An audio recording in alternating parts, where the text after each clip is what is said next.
Olá, eu sou a professora Irisane Vieira e estou aqui hoje para falarmos sobre figuras de linguagem. Quem nunca utilizou? Às vezes você acha que isso é tão difícil, é só na construção de um texto muito rebuscado, poesia, literatura. Não, não se remete a apenas isso. Você vai poder observar aqui que no dia a dia você utiliza muitas delas. Inclusive, a construção do conceito de cada uma delas vai se dar a partir das nossas vivências também. Vamos ver? Figuras de linguagem, também chamadas de figuras de estilo, são recursos estilísticos usados para dar maior ênfase à comunicação e torná-la mais bonita. Quero falar aqui sobre o sentido conotativo e denotativo. O sentido denotativo é o sentido literal, é o sentido do dicionário. O sentido conotativo é onde entram justamente as figuras de linguagem, esses recursos estilísticos, né? Porque a palavra sai do seu sentido literal, normal ou de dicionário e cria um outro significado. Vamos lá? Sentido denotativo é a linguagem em que a palavra é utilizada em seu sentido próprio, literal, original, real, objetivo. Ele é, muitas vezes, caracterizado como o sentido do dicionário, ou seja, que contém a primeira acepção da palavra. O sentido conotativo é a linguagem em que a palavra é utilizada em sentido figurado, subjetivo ou expressivo. Ele depende do contexto em que é empregado, sendo muito utilizado na literatura. E isso porque no meio literário muitas palavras têm forte carga de sensações e sentimentos. Quais são os tipos de figuras de linguagens que nós estudamos? Nós temos as figuras de palavras, as figuras de pensamento, as figuras de sintaxe ou de construção e as figuras de som ou de harmonia. Mas hoje, na parte 1, nós vamos trabalhar apenas as figuras de pensamento e as figuras de palavras, ok? Vamos iniciar com a metáfora. O que é a metáfora? A metáfora nada mais é que uma comparação direta, ou seja, uma comparação ou uma associação onde não utiliza-se os termos assim como, tal qual, semelhante a, que são termos comparativos, conectivos de comparação. A metáfora não se utiliza disso, ela afirma, ela faz uma transposição de significado por associação com outro elemento. Vejamos. Nós temos aqui uma tirinha e onde o personagem diz: fala uma coisa romântica. E ele diz: o meu amor é uma caravana de rosas vagando no deserto inefável da paixão. Uau! Agora traduz. Aí você está querendo demais. Então, a vida ou o amor, a paixão, como ele diz, que é uma caravana de rosas, navegando no deserto inefável, é uma metáfora, é uma linguagem metafórica que saiu do seu sentido comum, literal, e passou a ter um outro significado. E como é que se dá essa metáfora, a construção dessa metáfora? Nós temos aqui um outro exemplo, que bem observada aí uma panela de pressão e tem sistema penitenciário brasileiro. É uma imagem que também nos traz uma metáfora de associação. Por quê? Qual é a comparação? A panela, como o próprio nome já diz, é de pressão. E o sistema penitenciário também é um local de tensão, de pressão, E muitas vezes até prestes a explodir por conta dos conflitos. Outro exemplo de metáfora é esse aqui, bem conhecido, de quem fez o Enem. Rede social aqui em casa é outra coisa, porque nós falamos muito das redes sociais e lá na casa do seu José ou do personagem ali é uma rede mesmo de tecido, uma rede de pano e não a rede de conexão como nós conhecemos, comunicativa. Ok, outro exemplo para ajudar você na construção também do conceito de metáfora é esse aí. Esse moço é um gato. Por que moço e por que gato? Ele fez uma transposição ou uma intersecção de significados. O gato é um mamífero quadrúpede felino e mia. E o mamífero, o homem ou o moço é um mamífero bípede humano e fala, mas qual foi a comparação? Qual foi o ponto de intersecção? Sensualidade. Muitas pessoas acham que o movimento do gato, o movimento dos felinos é um movimento sensual.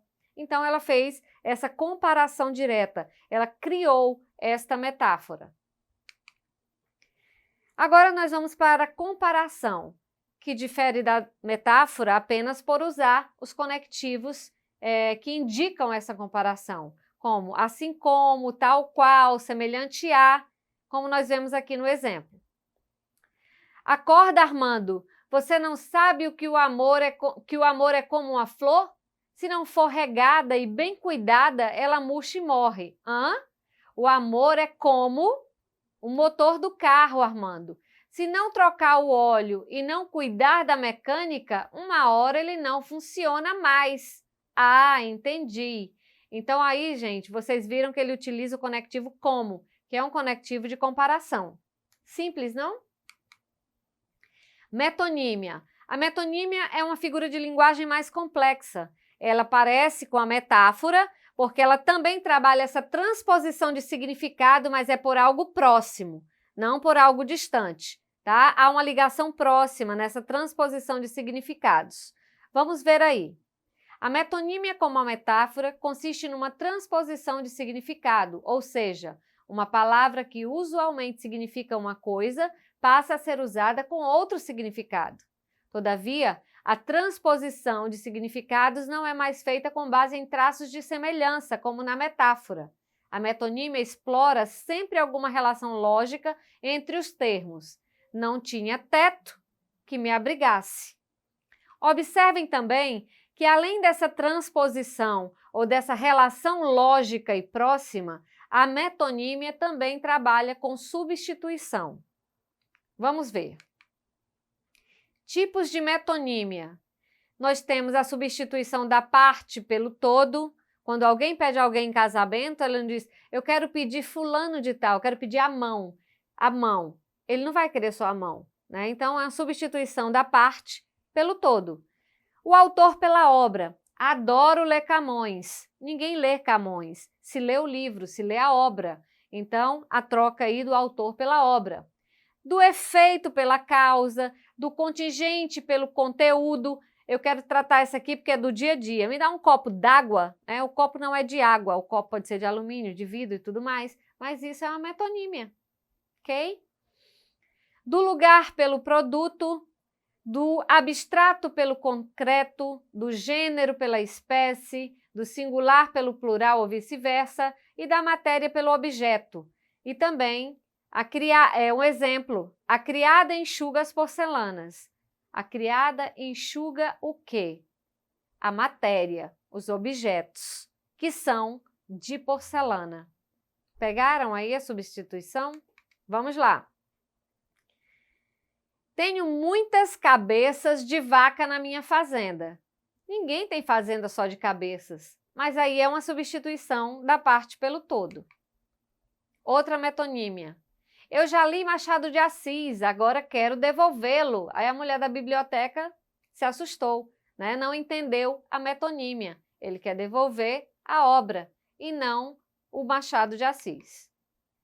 Quem nunca fez isso em casa, né? Quantas vezes a sua mãe não trocou justamente o produto pela marca, né? A maisena é amido de milho. O bombril, na verdade, é uma palha de aço. Mas já se tornou comum e corriqueiro dizer, me dá um bombril, traz a maisena, Gillette. Gillette é uma marca, né? Não é o produto em si.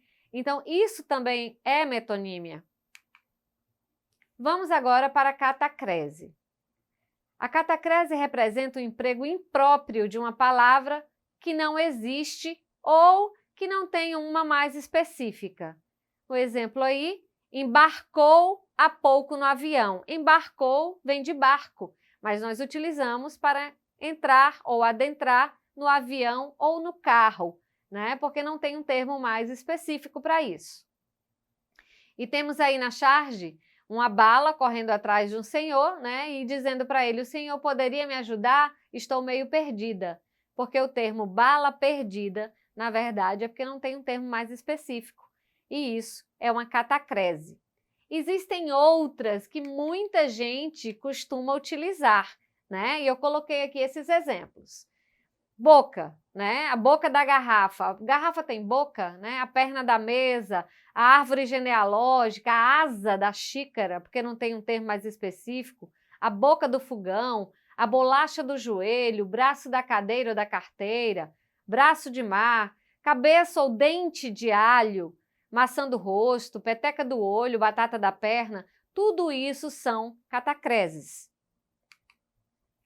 Agora vamos falar de sinestesia. Essa figura de linguagem é muito interessante, porque ela, além de trabalhar com os nossos 5 sentidos, ela mistura esses sentidos. Como assim mistura esses sentidos? Muitas vezes eu digo, esse cheiro está meio azedo. Cheiro azedo, cheiro trabalha o olfato, mas azedo já está relacionado ao paladar. Então é isso que a sinestesia faz, ela mistura esses 5 sentidos. Vamos ver? Nós temos aí alguns exemplos, né, falado por alguns literatos conhecidos, como agora o cheiro áspero das flores leva-me aos olhos por dentro de suas pétalas. Cheiro áspero, sombra verde macia. Existe uma sombra com cor verde? Pode até existir. Macia, né? Aí nós misturamos a visão com o tato. E um doce vento. O vento a gente sente no tato, né? E o doce está relacionado ao paladar. Tem outra aí, vem a sala de linotipos, a doce música. Música é audição, mas doce é paladar. Então a sinestesia ela faz isso, ela mistura esses sentidos e cria um novo sentido a partir daí. Perífrase. O que é a perífrase? É a substituição de um nome ou de um termo por uma expressão que retrate a característica mais marcante de alguém ou de algo. Por exemplo, quem é a cidade maravilhosa? Rio de Janeiro. A cidade da garoa? São Paulo. O rei do futebol? Pelé, né? Quem é, por exemplo, a cidade da luz ou de luz, né? Paris. E assim vai. Então, esses termos, quem é o rei da selva? O rei da selva é uma perífrase, né, que denomina-se o leão. Então, isso são perífrases. Espero que tenha ficado claro. Hipérbole. Hipérbole é a linguagem do exagero, né, do aumento, com a intenção mesmo de aumentar, de exagerar, como nós vemos aí na tirinha. Né? Aquela música, tô ficando atoladinha, aí de repente, viu como eu canto bem? Aposto que Elis Regina está morrendo de inveja. Morrendo de inveja, né? Tô morrendo de fome, chorei um rio de lágrimas. Tudo isso são hipérboles, ok? Ao contrário da hipérbole, nós temos agora o eufemismo, que enquanto a hipérbole exagera, o eufemismo ele tenta suavizar os termos. Olha aí, fofoqueira não, querida, eu sou produtora de biografias orais não autorizadas, né? Isso aí é um termo para suavizar a fofocada aí da fofoqueira, né? E temos também outro exemplo ali, entregou a alma a Deus. Quando eu quero dizer que alguém morreu, alguém faleceu, posso dizer também entregou a alma a Deus. Se vocês abrirem o dicionário na palavra morrer, vocês vão ver quantos eufemismos existem lá, né, relacionados a esse mesmo significado. Termos que tentam suavizar o que parece ser grotesco ou abrupto ou grosseiro mesmo. Ironia. Ironia é o quê? É a representação do contrário daquilo que se afirma, né? Alguém, por exemplo, está passando, eu estou bonita? Linda, né? Outro exemplo nós temos aqui. Quem foi o inteligente que usou o meu notebook e apagou tudo que estava gravado? Nós vemos aí que ele está irritado e chamou de inteligente para não dizer o contrário. Personificação ou prosopopeia é quando nós atribuímos qualidades e sentimentos humanos a coisas inanimadas ou inumanas. E nós temos os exemplos aí do Chico Bento. Vamos passar aqui antítese. Antítese é justamente a oposição de palavras, céu, inferno, amor, ódio, bem, mal. E o paradoxo, que é justamente o contrário de ideias e não de palavras. Como nós temos, por exemplo, estou cego de amor e vejo quanto isso é bom. Como está cego de amor e vê que isso é bom? Oposição de ideias. Toda certeza é relativa. Tem certeza, professor? Absoluta. É isso aí, gente. Então, ficamos por aqui e espero que vocês se aprofundem, procurem ver mais sobre figuras de linguagem para compreender esse universo tão bacana que é do sentido conotativo das coisas, ok? Um beijo e um abraço e até a próxima.